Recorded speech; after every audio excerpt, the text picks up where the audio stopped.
Hello and welcome to NewsClick. Today we have with us Professor Surajit Mazumdar of Jawaharlal Nehru University, and we'll discuss some of the recent statistics which has come about the Indian economy. Surajit, we'll start with first the issue that we have the GDP figures, we have growth figures. Even they don't looking at the newspaper headlines, to be that good, that we seem to have a decline of the GDP growth this year, irrespective of whether these figures are an overestimate or not. I'm not getting into that. But there is a fall of the GDP growth. Second thing which also seems to come out, and again people are talking about it, that we seem to have less purchasing power in the hands of the people. And some of it is coming out in employment statistics, the kind of employment we are seeing.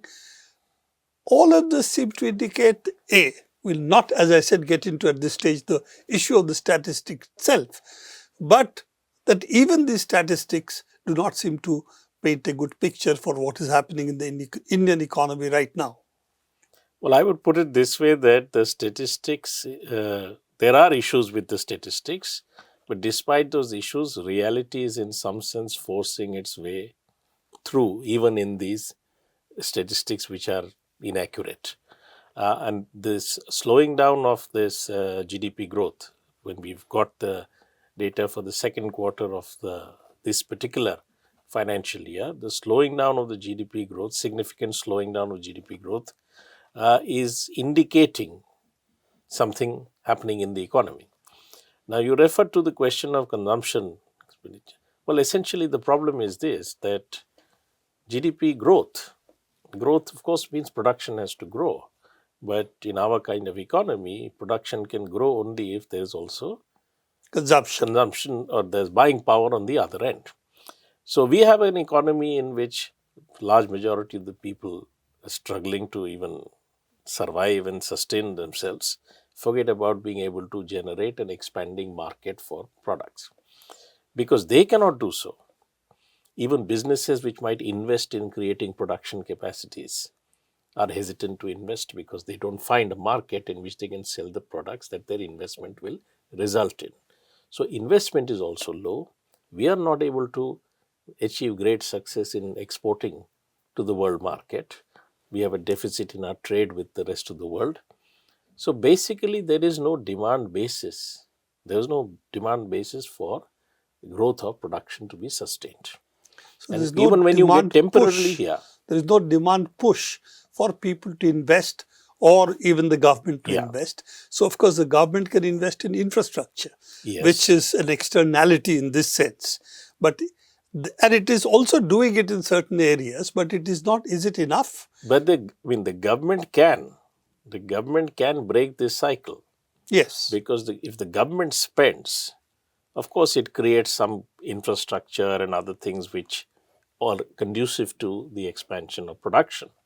But that expenditure by the government also generates demand in the economy, generates some employment in the economy, and these have multiplier effects then on the economy. But the government is prioritizing the controlling of expenditure rather than expanding of expenditure. So after the in the COVID period, it's not that the government of India spent a lot.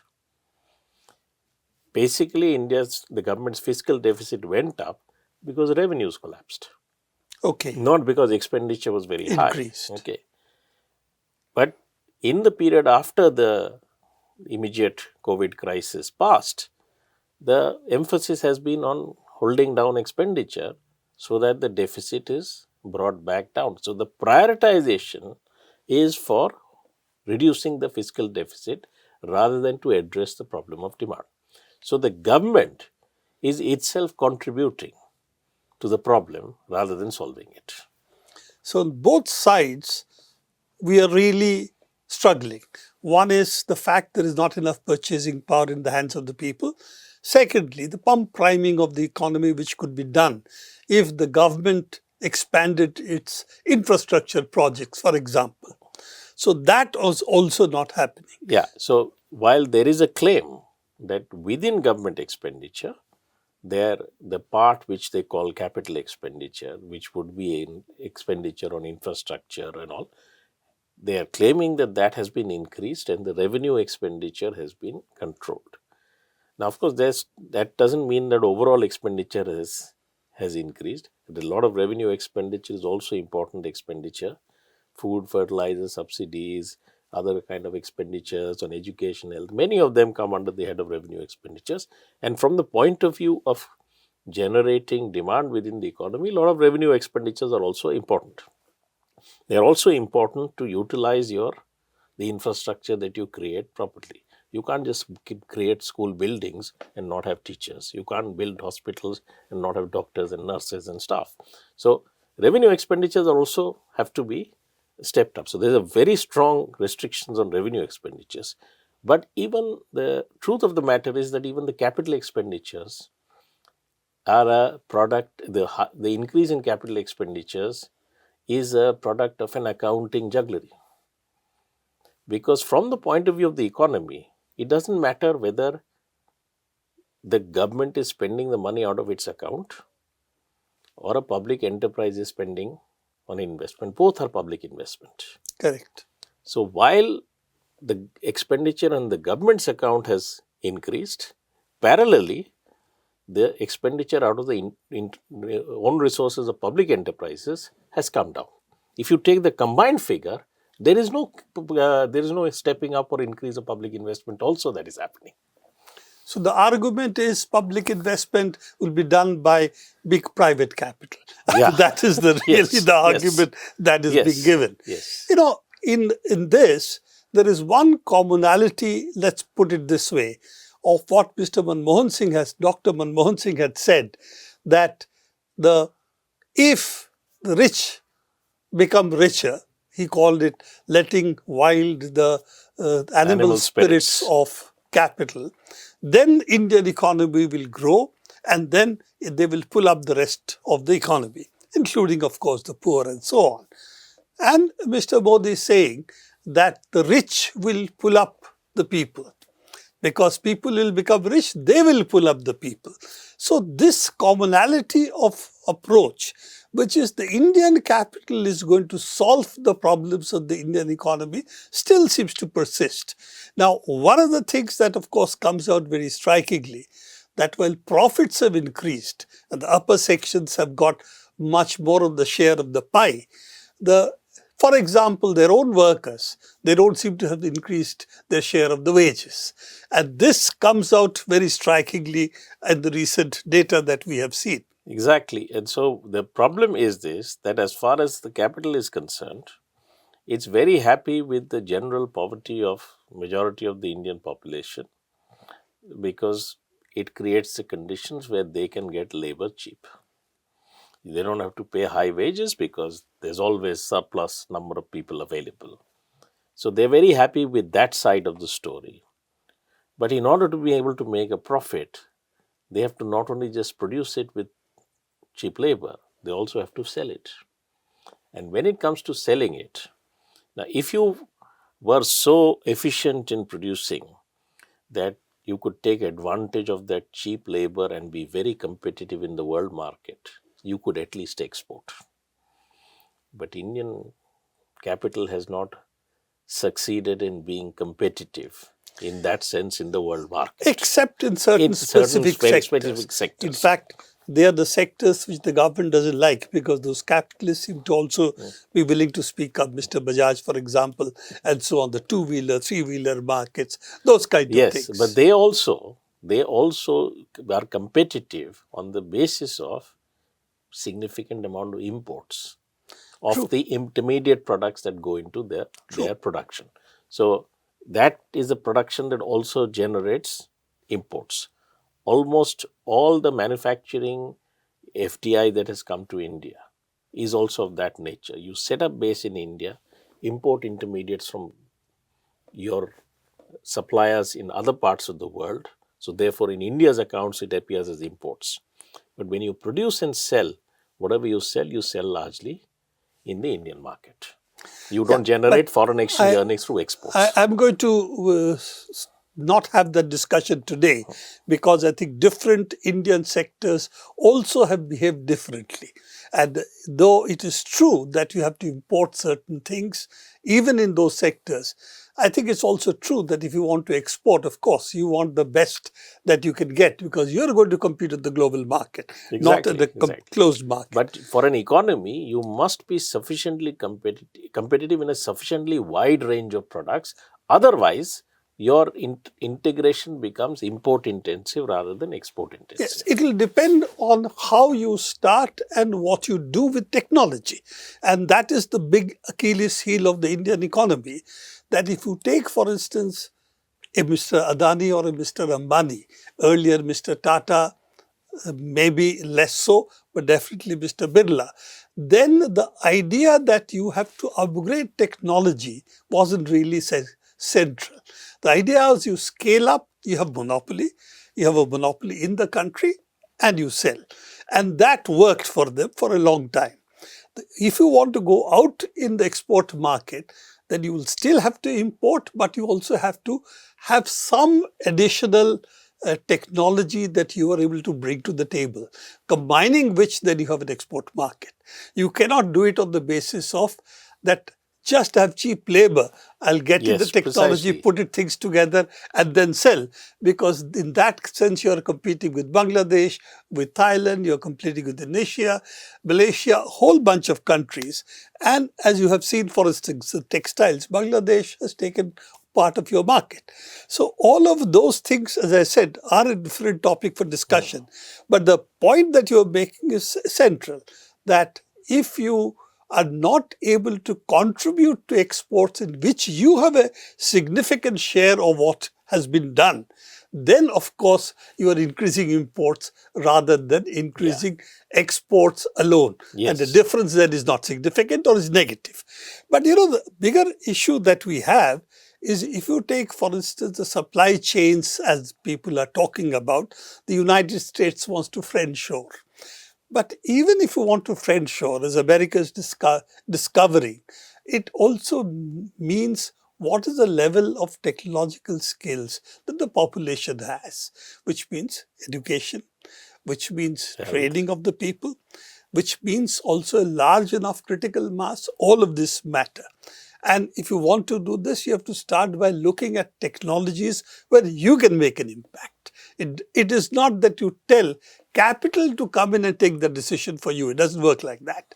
And each of the areas, you can go over Malaysia, for example, they started not chips, but how to assemble boards, how to advance those areas. And they are a big sub-supplier for China in that context, or to America in that context. So you are now trying to get into those areas, but all this while you have taken for granted, as Mr. Manmohan Singh, Dr. Manmohan Singh, or Mr. Modi believed, that capital is all wise. They have the wisdom to decide all of it for themselves, and since they will benefit themselves, we will also benefit.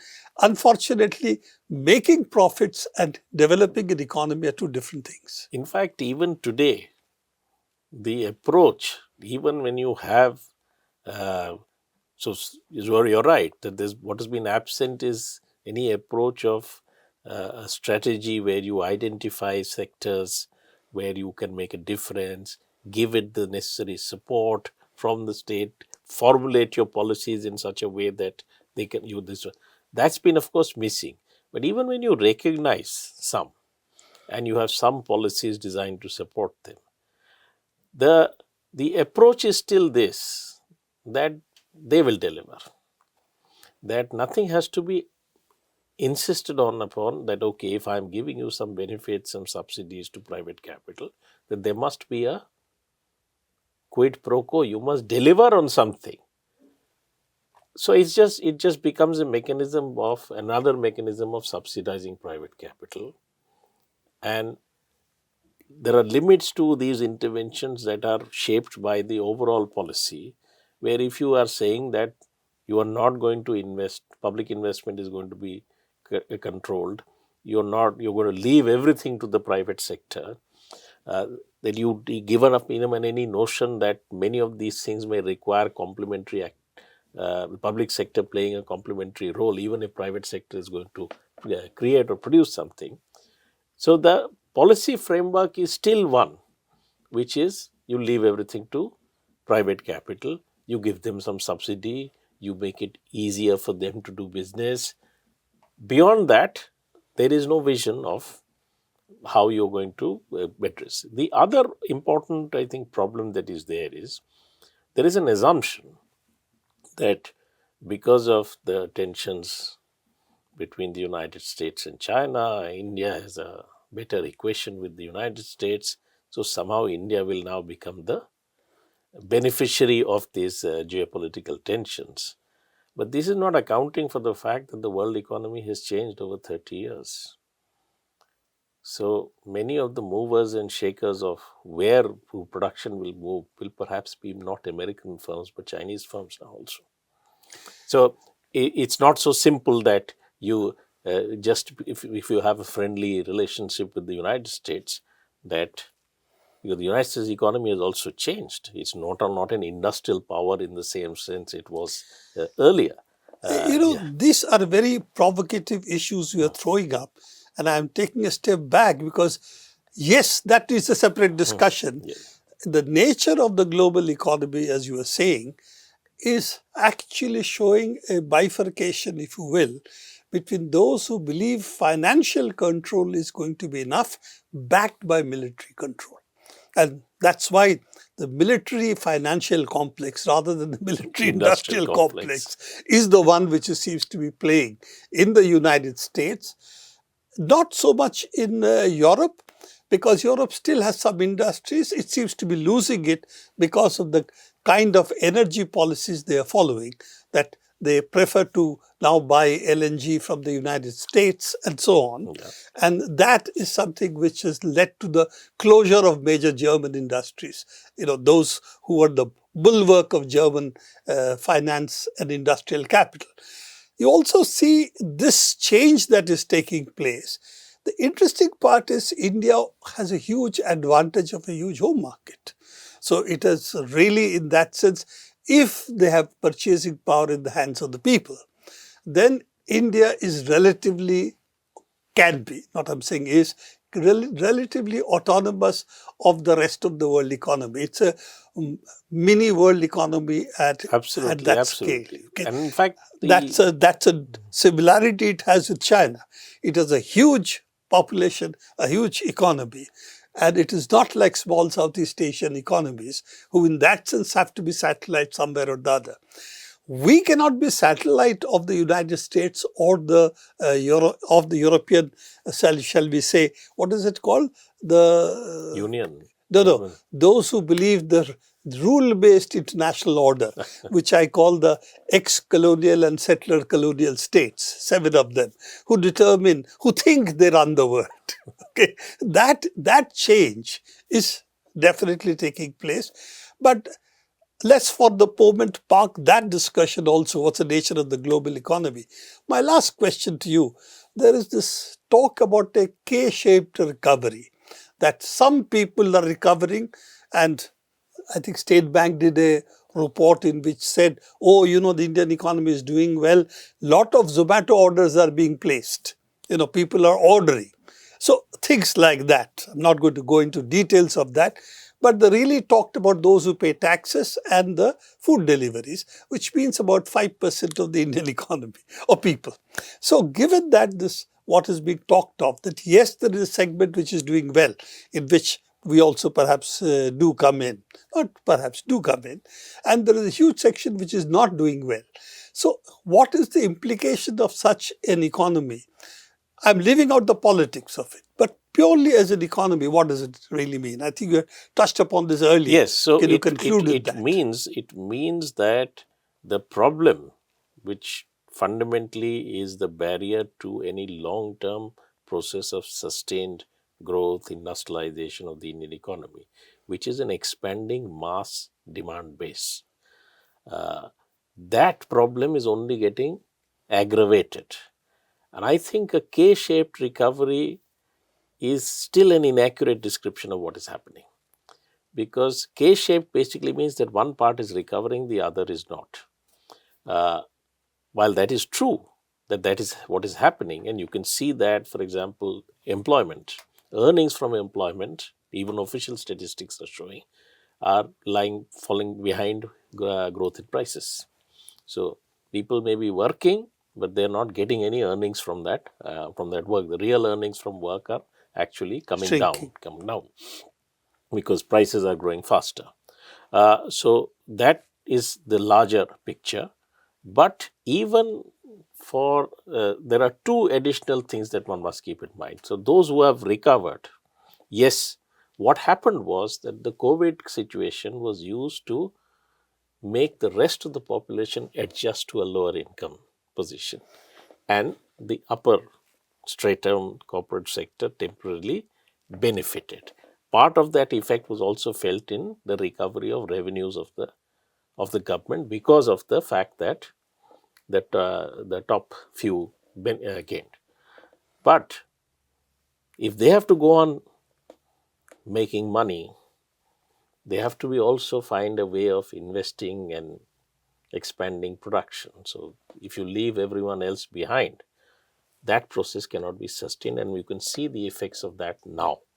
So the slowing down of growth is in a sense reflecting the fact that that process is also ending. The second dimension, I think, which is important to recognize, is that we are perhaps in a phase where instead of expanding production and growing, so the upper part, the corporate sector, which is some part of its growth or a significant part of its growth is actually replacing or taking over activities which might have been outside its domain of control earlier in what we call the unorganized sector of the economy. So what is growth of that sector is the opposite in the unorganized sector. So it's not just that this is growing and that is not growing. It's actually a replacement, a process of replacement that might be taking place. And that is adding to the problem in your GDP growth, because when you're having a replacement, your GDP method is calculating the same growth for both the parts of the economy. Whereas actually, so when there is no growth, you're double counting that growth.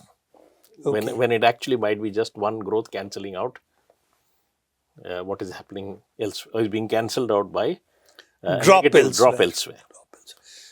I think the economics, though we shouldn't call it economics because we've discussed technology and politics as well, but that's why you used to call it political economy. If I do this, we can go on for hours. So I'm going to take this discussion as one which we'll keep doing for maybe not every week, but certainly relatively soon again, so that we can continue with these discussions, not just to see what has happened because of a report or some figures which have come out, but to see a longer term view of where is the Indian economy headed. And this is, of course, as you have said, embedded in the larger question of the global political economy. Exactly. Thank you very much, Surajit, for being with us, and hope to see you again soon. Thank you. This is all the time we have today for our discussion on the Indian economy. Please tune in to NewsClick. Do hear us, do visit us on our website, and we'll continue to bring such discussions to you probably every week from now onwards.